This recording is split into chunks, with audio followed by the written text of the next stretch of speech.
You obviously weren't going to get justice for everybody. It was just, justice would be those two kids alive and Mr. Ryburn back, and I couldn't do anything about that. A violent crash, then a brutal revenge killing by the side of the road. Judgment today for the man who lost control.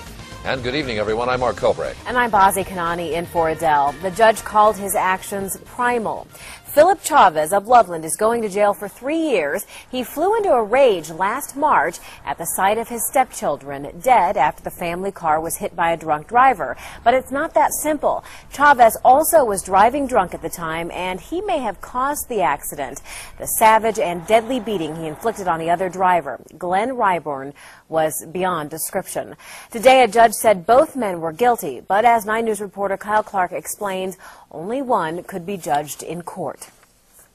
Matter set for sentencing this morning. Two families came to this court looking for justice. I cannot imagine a more difficult case for our society. Those families learned justice is a goal, not a guarantee. The victim and the defendant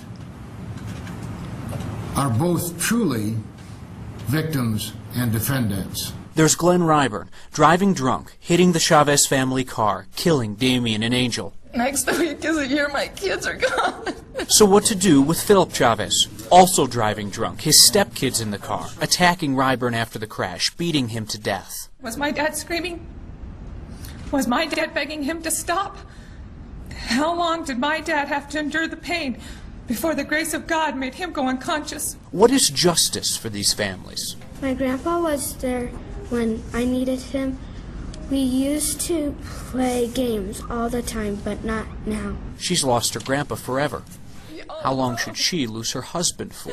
And if he goes away, I'm going to be left all alone. My children are gone. I don't even want to live no more. Every night I go to sleep, I pray, I didn't wake up.